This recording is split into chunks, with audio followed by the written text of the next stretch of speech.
Hello,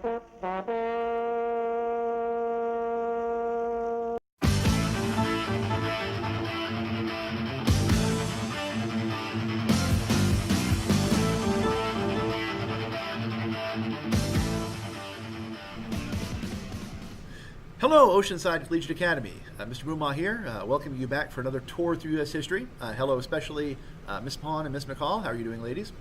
Well, today we're going to be talking about Manifest Destiny. This won't be a big, long presentation. Won't be as long as the others. It's important, but I'm going to try to cover it as thoroughly, but as condensed as I can. I'd also like to say that I'm sorry I've not been able to get down there. Things have been happening here. It's just been really hard to get away. I promise I'm going to come down as soon as possible, though. I really am working on it. I love coming down there to McClellanville and seeing all of you, and I will try to make that happen as soon as possible. All right. So, without further ado, Manifest Destiny.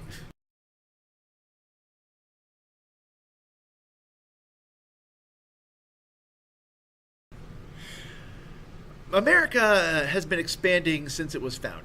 Remember, that was one of the issues in the Revolutionary War. The people of the United States, or what would become the United States, wanted to spread west. That proclamation line was causing them problems. So as soon as the revolution's over, people spill over the Appalachian Mountains. We talked about Louisiana Purchase.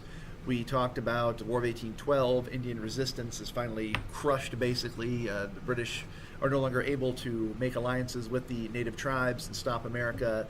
It's not to say the Indians don't keep fighting. They do. They fight hard. And there are places where America might have encountered some serious problems, and in fact did encounter some serious problems. But the expansion of America west is pretty much a foregone conclusion as far as Indian resistance is concerned at this point. That's not to say that America is the only player on the block. Today especially we're going to be talking about Spain and Mexico and how America expands at their expense. The expansion of America isn't just something that's happening. It's fundamental to America's identity.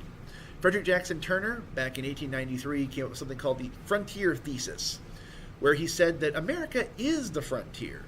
Institutions that we think of as characteristically American, that's where they first develop.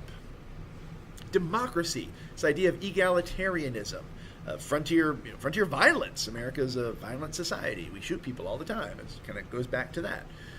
So there are all kinds of elements of our society that come from that frontier experience, which of course begs the question, and it's a question you guys can talk amongst yourselves and answer, what happens when the frontier's gone? What then happens to the American character? It's a famous scene in that great 1970s movie Death Wish.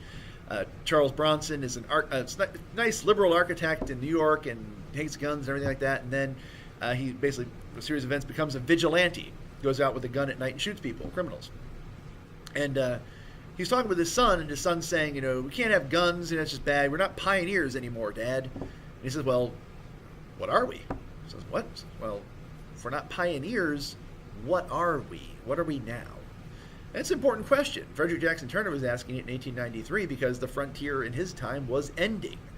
There was no more frontier. America had expanded, and the gaps had filled in, and that's about it. And we're still debating that today. But America is expanding, and it's wedded with this nationalism. We talked about nationalism before, this intense focus, a sense of love on the people. The country. Patriotism and nationalism are kind of similar, but nationalism is that reverence for the culture, for the people. And that's a big feature of American life at this point. People think not only should America expand for just material reasons, people think the more America there is on Earth, the better. We're a great country. We're exceptional. We're different than other places. This goes back to those Puritans on the beach in Massachusetts Bay. John Winthrop, a shining city on a hill. Well, he said city on a hill. Reagan said shining, but a city on a hill. We are the elect, and when that gets put into the American mainstream, we talked about Unitarianism. We talked about social gospel. Progressivism is going to come later on.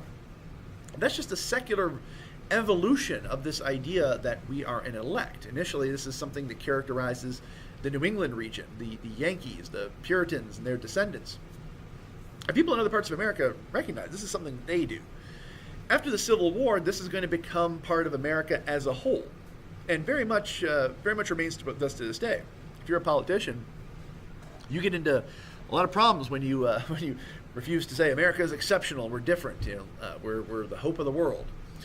This has positive connotations and negatives. Well, we'll talk about that later on as we move forward. So you got all that going on.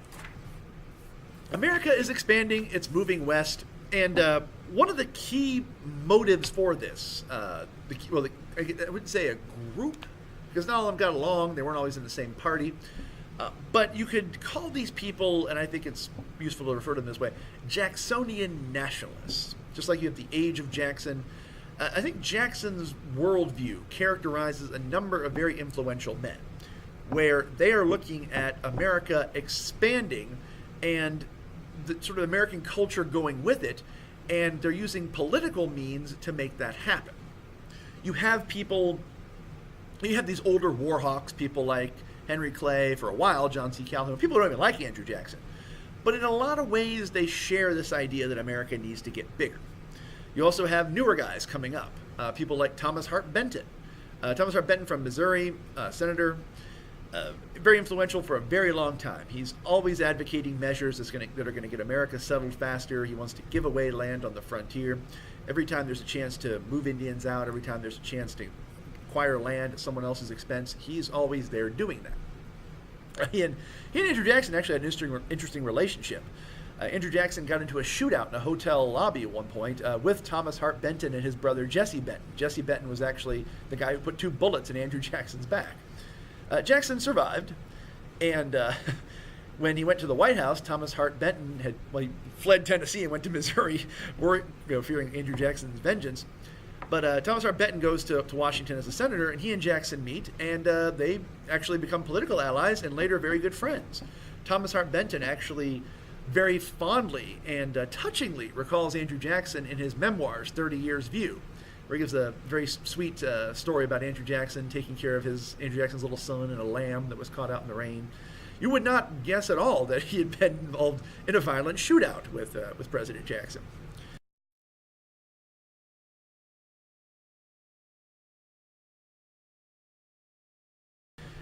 Well, along with Thomas Hart Benton, and Thomas Hart Benton is one of the main figures. It's like Henry Clay was the war hawk, the big expansionist a little early on. Thomas Hart Benton really adopts a lot of that role later on. Along with him, though, you see people like Sam Houston. Sam Houston is one of the most fascinating figures in American history, and talking about him here really can't do justice to how just really interesting this man is.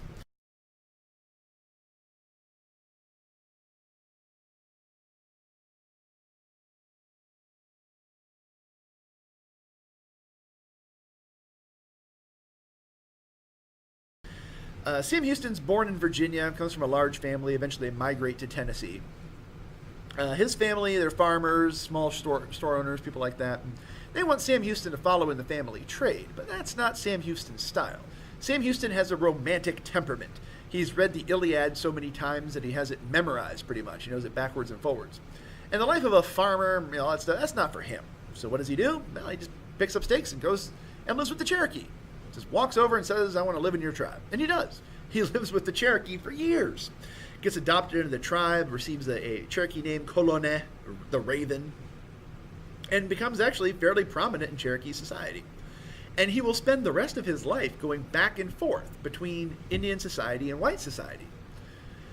It's really interesting. And he's one of these, kind of like William Weatherford, Red Eagle, where he has these dual identities. Sam Houston, same way, but coming from the opposite direction. In white society, Sam Houston. Among the Cherokee, he's Colonne.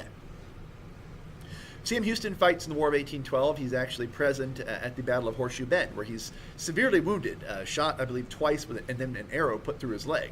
Andrew Jackson personally tells him to go to the doctor. And here's where he makes Andrew Jackson's acquaintance and becomes Andrew Jackson's top protege. As Andrew Jackson rises, so does Sam Houston. He enters Tennessee politics, becomes a very important guy, becomes governor of Tennessee, has a national reputation, and everybody's looking at Sam Houston and saying, this is going to be the guy who follows Andrew Jackson into the White House. Certainly, that was the impression Andrew Jackson gave. And then Sam Houston throws it all away in in an episode that's still mysterious to historians to this day. Sam Houston got married, and on his wedding night, something happened. He had some kind of problem with his wife, and he just leaves Tennessee, throws his career away, resigns the governorship, and goes to Arkansas and lives with the Cherokee. Exactly what happened is not entirely clear. What historians kind of consensus is that he went out there and he married this girl and found out later that she didn't love him, that she just her family pressured her to marry him because of his political connections, and he just couldn't deal with that. So he goes out and lives with the Cherokee and spends a long time there. And he and Jackson really have a falling out over this because Jackson really had depended on him, becoming president after him. And that's where we leave Sam Houston. Well, actually, no, I'm sorry. It's not where we leave Sam Houston because here's the next phase of our story. Sam Houston, like a lot of Americans, is looking south to events that are happening in New Spain, / later on, Mexico. Mexico declares independence from Spain in 1821, and they form the Republic of Mexico. The Republic of Mexico unfortunately, almost immediately collapses into financial insolvency and dictatorship. One of the problems that Mexico has is that, the Criollos, the Creoles, the people who run Mexico, are basically, well, let me put it this way. The United States has a long-standing tradition of self-government, and Mexico does not. For its entire existence, Mexico has been run from Spain in the interest of Spain. The people who are in charge are all born in Spain. In other words, in order to be in any kind of position of authority, you have to have born in Spain, come from Spain, and rule. Even if you're full-blooded Spanish, if you're one of these Creoles, you have no voice in politics. Well, a lot of these guys, very prominent, wealthy people, they resent this, and so revolution comes, the Creoles kick out the Spanish and assume the mantle of leadership. They don't really have any experience running things, and their basic model is to do what the Spanish did, which is use political office as a means of extracting wealth from the population. The Mexican government then, and now in a lot of ways, has a lot of difficulty making its authority felt all over Mexico. Mexico always has problems with bandits and revolutionaries that the Mexican government cannot really suppress these people very easily. And of course, nowadays they just move into the drug business and you have the same problem. Well, Mexico collapsed into dictatorship, and then it comes back and is a republic again. The government's very unstable, and this weakness is very attractive to a lot of opportunistic Americans. And an opportunity presents itself in Texas. Mexico, among its other problems, faces a very big challenge from the north, the vast Comanche Empire. The Comanche Nation occupies a lot of what's today Oklahoma, Texas, parts of Kansas. I mean, just this huge, big area. And this horse empire, kind of like the Mongols under Genghis Khan. And don't get the idea I'm using this metaphorically. These people have a seriously powerful political entity there. Not constitution and all that stuff, but they are a major power, smack in the middle of the continental United States. And they are able to launch very strong, dangerous invasions of Mexico pretty much yearly at will. So the Mexican government wants there to be some kind of buffer between Mexico and the Comancheria. And so they invite Americans in to settle Texas, hoping they'll kind of absorb the blow. Well, these Americans move into Texas, and as part of this, they're supposed to swear allegiance to the Mexican government, adopt Roman Catholicism, and abandon slavery. And as these people show up, and as these settlers come in from the United States into Texas, they only reluctantly, if at all, do these things. They bring American traditions of self-rule with them. They don't like the idea of taking orders from Mexico. And when when Mexico again collapses into dictatorship, the people of Texas, the American settlers, I should say, in Texas in 1835, they want to be independent. They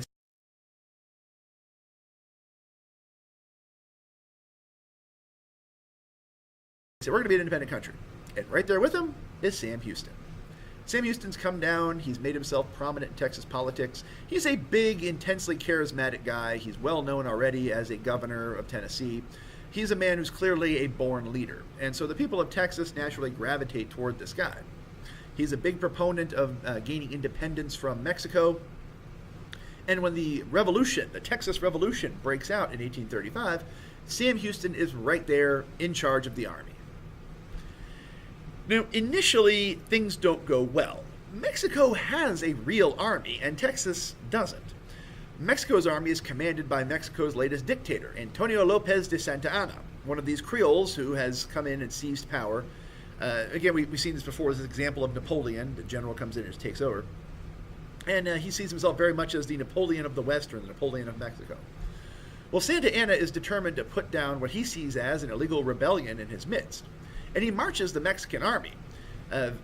Numbers vary, but probably something around 12,000 people he comes into Texas with, and proceeds to attack the places that the Texas revolutionaries have set up defensively. One of the most important of these is a mission, an old mission, called the Alamo. By mission, I mean Catholic missionaries showed up, built a structure with a church and a wall and everything to minister to the local Indians. And elements of the Texas Army have set up shop here to try to stop Santa Anna. Santa Anna besieges the Alamo, and after a few days launches a full frontal assault on it, storms the Alamo, and kills all the defenders inside. Here's some famous names. Jim Bowie, inventor of the Bowie knife, which he happily stuck into people's chests. William Barrett Travis out of Tennessee, and David Crockett, who has come here in the wake of his political failure in Tennessee to kind of reinvent himself, which he does as a martyr to American expansion. The siege of the Alamo is not significant in terms of military. A couple hundred people die. But as a symbolic last stand, it enters American and especially Texan consciousness. I recall from my youth Ozzy Osbourne, the heavy metal musician, getting arrested because he looking for a place to use the bathroom and couldn't find a bathroom, so he decided to go up against the wall, and turned out it was the Alamo. So when you urinate on the Alamo in Texas, they take it very seriously, and he was actually banned from Texas for a long time. He didn't know what it was, but anyway. Well, Sam Houston uses the delay of Santa Anna's army that's provided by the siege of the Alamo to gather forces and to figure out what he's going to do. And what he plans on doing is retreating. Sam Houston is a competent military leader. He's no genius, but neither was Andrew Jackson, and like Andrew Jackson, he's aware of his shortcomings. So he retreats, and Santa Anna follows, and he retreats, and Santa Anna follows, and Santa Anna starts to spread his army out to try to find Sam Houston and settle this thing once and for all. Well, as Santa Anna divides his army ever more, Sam Houston bides his time until he finds a place where he is able to finally meet Santa Anna when Santa Anna has his numbers very thinned out. This is the famous Battle of San Jacinto. It's over after a few minutes, but its significance is very important. Sam Houston actually captures Santa Anna at this battle. Yet, they actually attack the Mexican army while they're I'm not kidding, an afternoon nap. They capture Santa Anna, and he forces Santa Anna to sign this Treaty of San Jacinto, basically making Texas an independent country. Santa Anna goes back to Mexico, and Texas is now not a state, but an independent republic. Who becomes first president? Sam Houston. Now, Sam Houston very much wants to attach Texas to America. Some people might argue this was the plan all along. Sam Houston goes out to Arkansas to feel out the situation, goes into Texas. Perhaps, kind of like Andrew Jackson in Florida, he's operating with the tacit understanding of the Jackson administration in terms of what he's up to in Texas, with the idea being launch a revolution, peel Texas away from Mexico, and attach it to America. Well, this doesn't work. Texas remains an independent country all the way up to 1845, when during the waning days of the John Tyler administration, Texas actually is admitted to the United States as a state. Sam Houston is elected governor. He's the only person who was a foreign head of state who later becomes a governor. So Texas becomes part of the United States, but this creates other problems. For one thing, the Mexican government, Santa Anna goes back, the Mexicans form a new government. They repudiate Santa Anna, kick him out, and he goes into exile in Cuba. And they say, well, Santa Anna had no real authority to alienate Texas. Therefore, you guys, Texas is not an independent country, and we're going to get it back. And Mexico launches a series of attacks against Texas. When the United States annexes Texas, it just inherits that conflict with Mexico. Mexico is determined not to let Texas go, and the fact the United States now has it just ups the stakes as far as they're concerned. So this is going to lead to conflict later on. Now, while all this is going on, some Americans are actually taking the initiative and starting their own wars.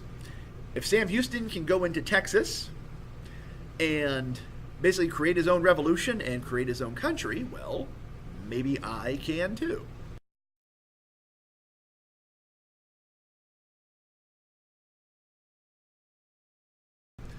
And you get a whole class of these people known as filibusters. Filibusters are people who, you don't want to call them mercenaries because they're not hired by someone. They're basically conquerors on spec. In other words, these guys go in with the idea that I'm going to go into this place, meet the locals, foment some kind of revolution, and end up with my own country. Worked in Texas, I could work somewhere else. There are a lot of these guys. All over America, they're all cooking up plans to take over this or that place. I'm going to go to Jamaica. I'm going to go to Haiti. I'm going to go to Central America, El Salvador, whatever. Everybody who thinks they can get a little chunk of the declining Spanish Empire or some other place, especially Spanish Empire, though, or Mexico or any other place when these places declares independence. The most famous of these filibusters is a guy named William Walker. William Walker launches an invasion of Mexico and actually succeeds in detaching a significant chunk of northwestern Mexico for a good bit before the Mexican government comes in and kicks him out. Goes back to America and decides, plan B, I'm going to go to Nicaragua and try the same thing. He does. He's less successful there, and eventually he gets arrested and put in front of a firing squad. Had he been successful, well, maybe things would have turned out differently. Had he proven the ability to conquer and govern a territory, the United States government might have recognized him the same way they recognized Sam Houston as a foreign head of state. So it could have gone all kinds of ways. None of these filibusters are really successful. But what they do is indicate the kind of resolve Americans have to take over. Americans, a lot of them aren't willing to wait for the government to move in and take over these territories. They're doing it themselves. Well, the next and last, really, in the series of Jacksonian nationalists is Tennessee's own James K. Polk.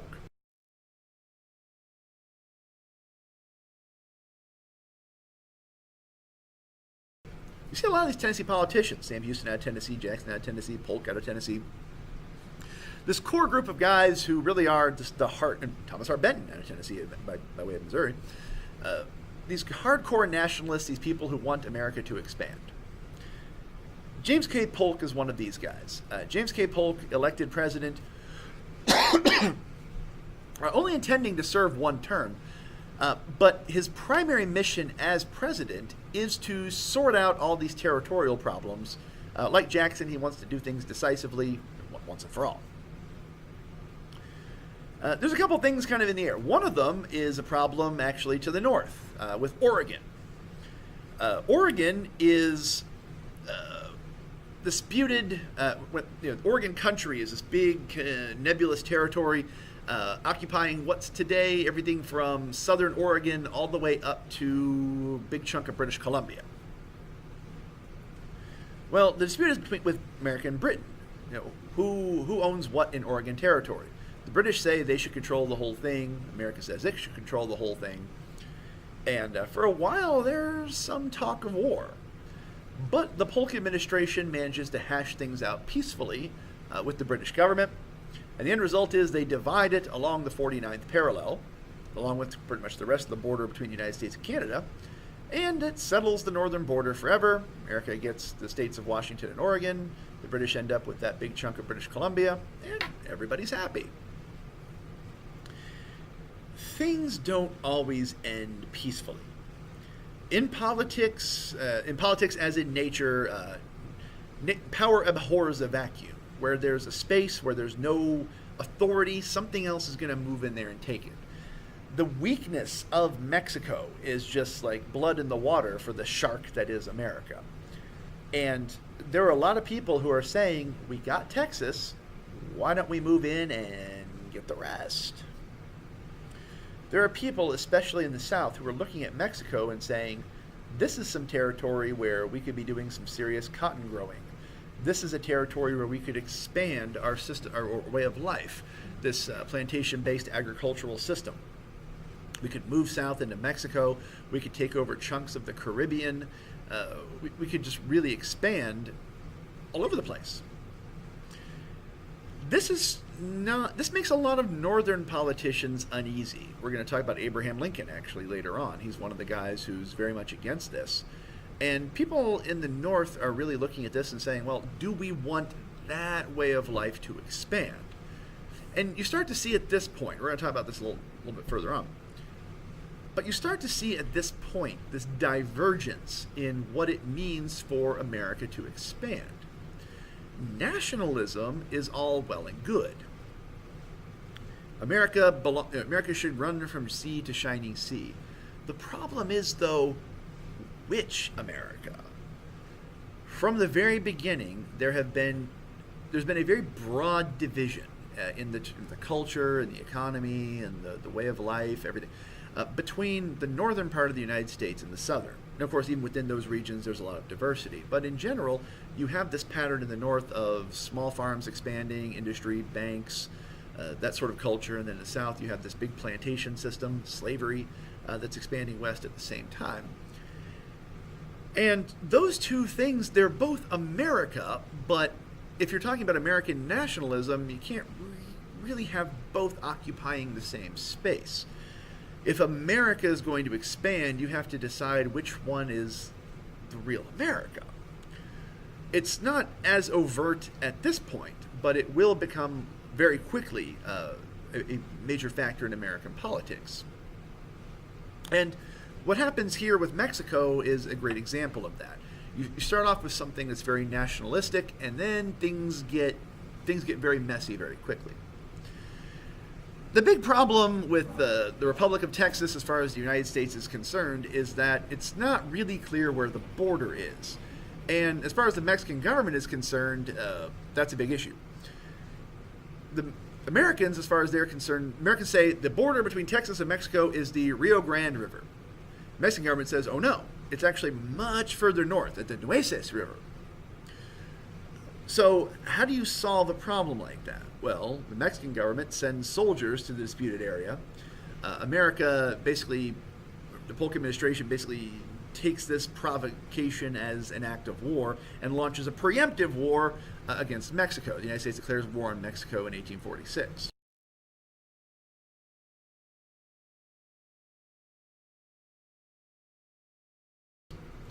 Intending really to solve this issue once and for all in terms of what's going to happen with the Southwest. Polk has his eye on California, where Sam Houston has taken Texas. Polk is looking further west to the Pacific coast, to this territory that the Mexican government controls. He can see its potential, how incredibly important it all is, and he wants it for the United States. And the Mexican War is a great way to get it. Polk sends an invasion south through Texas into Mexico, moving south in that direction, you'll see on the map. And he sends another invasion that lands at Veracruz, marching toward Mexico City. Oddly, the same route followed by Cortez. So, two armies are converging on Mexico City. Resistance to the United States basically crumbles right away. The Mexican government, as I said, has a lot of difficulty making its authority felt all over Mexico. They conscript these big peasant armies, but there really isn't that kind of nationalistic sentiment among the great masses that there is in the United States. They're poorly led by Creole officers who have their jobs because of political... And there's all kinds of disputes about why Mexico falls apart the way it does, but it does fall apart. Oddly, at one point, Santa Anna gets in touch with the United States government. Santa Anna says, listen guys, I'm here in Cuba, I'm stuck in exile. If you send me back to Mexico, I'll move in, I'll take charge, and I'll end this war, and I'll surrender to you, and everything will be great.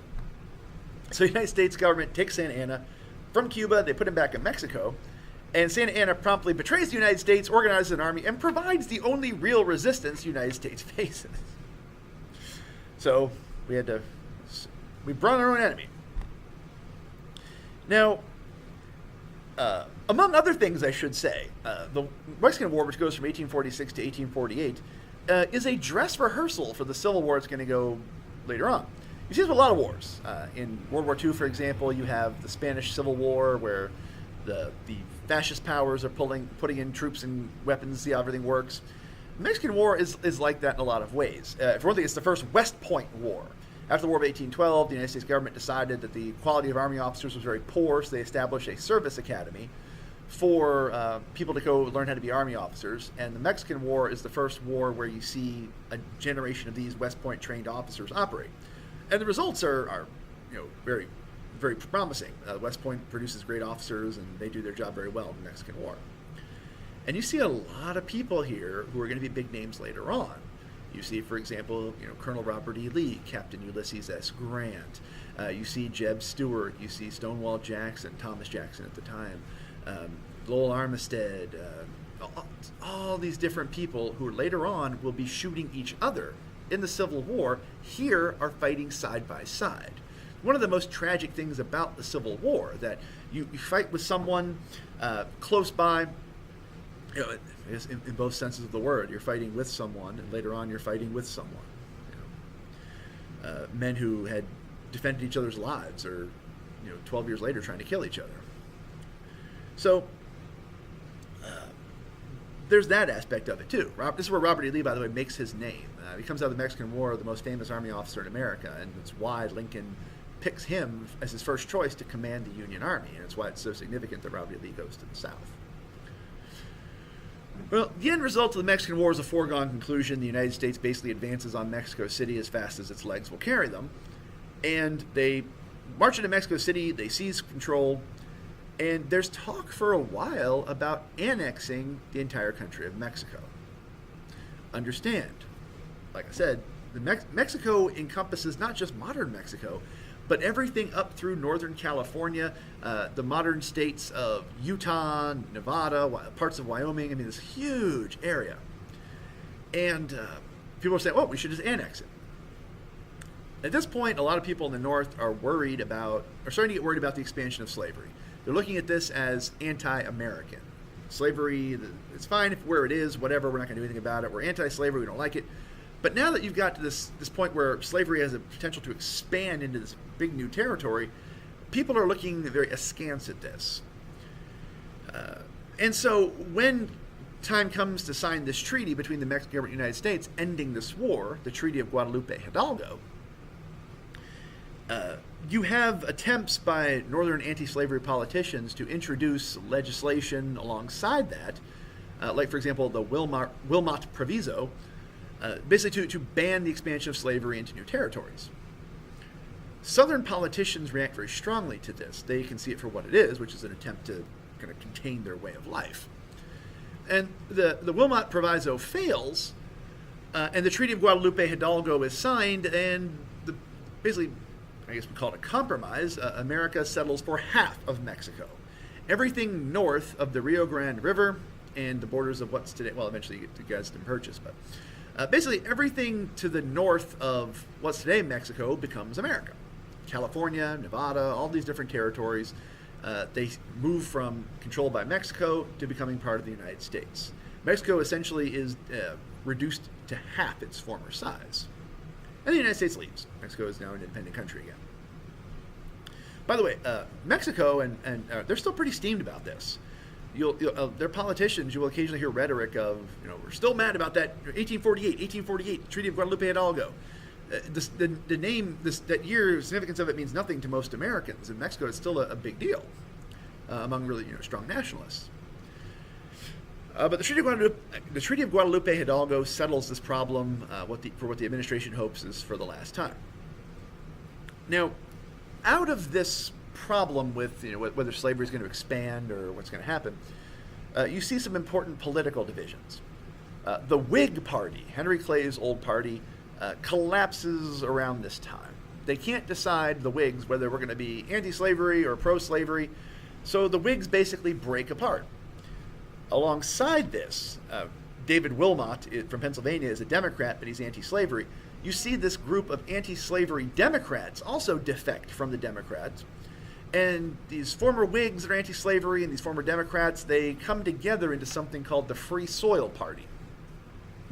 The Free Soil Party is free soil, free speech, free men. They have this vision of an expanding America that's very much the Northern vision. America's going to expand. We're going to be a nation of farms moving over. Now this is a very white vision. In other words, we don't want slavery. We don't want any black people at all. This is going to, Free Soil Party is about very much this kind of American nationalism, but built around whiteness. These territories to the west are for white men. But it is an anti-slavery party, at the very least to the extent of we are resisting the expansion of slavery. Not an abolitionist party. They're not trying to ban slavery. They just don't want it to expand anymore. This Free Soil Party is later on, big chunks of it are going to evolve into the Republican Party that we're going to see first become electorally significant in 1860. Other big implications of this. Well, right after Mexico cedes the entire Southwest, basically, to the United States, 1848, at the tail end of 1848 going into 1849, guess what you find in California? Gold. Lots of gold. A guy near San Francisco, he's this farm, and he's out there one day riding around. Actually, not the guy who owns the farm. The guy who owns the farm is the size of Rhode Island. One of his workers is out there, and he's riding through a creek, and he sees a shiny little nugget on the ground. He walks in and picks it up and says, wow, it's a gold nugget. That's awesome. Goes to the local hardware store. Hey, look what I found. I'd like to buy some stuff with this if I could, please. Oh, I found some gold in this creek, but don't tell anybody. 2 seconds later, the whole world knows about it. And people come pouring into California. It is a huge mass movement of people.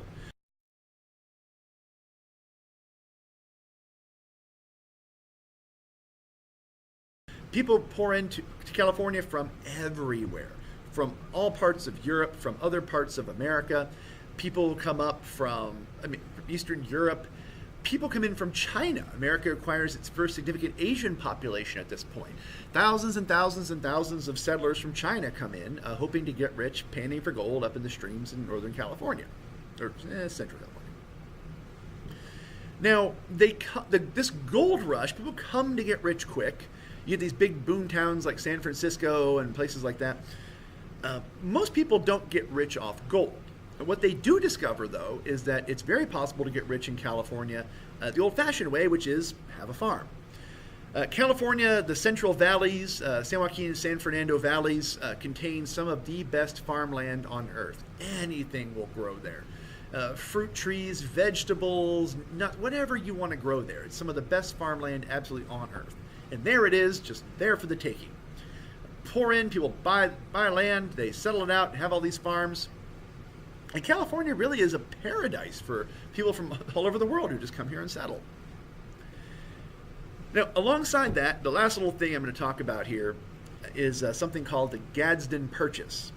And the Gadsden Purchase, basically, it's not that huge of a detail. There's a dispute between the United States and Mexico over where the border exactly is between Mexico, Arizona, and Mexico.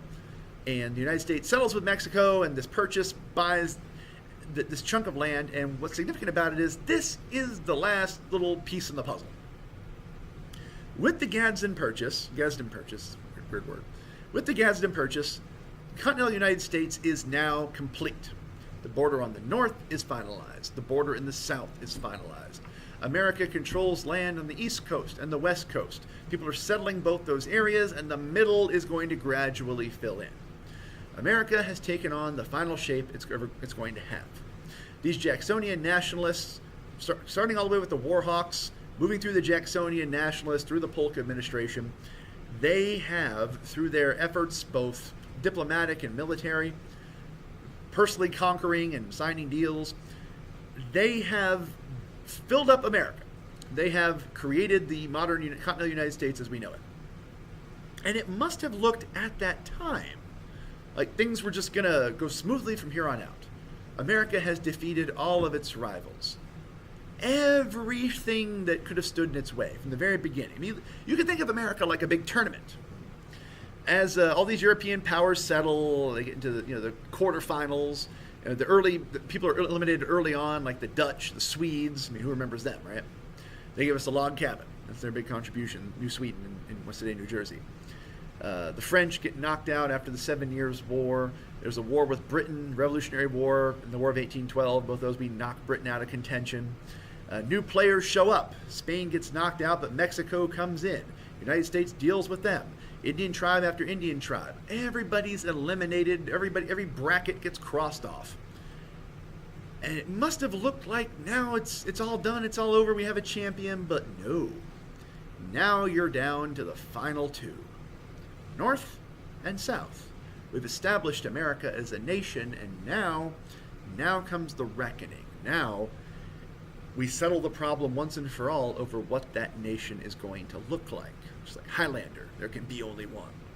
If you don't know what that show is or that movie is, you need to go find out because it's awesome. As Ricky Bobby said, it won the Oscar for Best Movie Ever Made. All right. So, I hope that was thorough and you got everything you needed to know from that. I hope to see you all very, very soon. I'd like to thank you all for watching. As always, I'm glad you can see me. I can't see you, but I'm glad you can see me, and so I'm glad I'm at least there that much. And I hope you do well from here on out, and I will see you next time.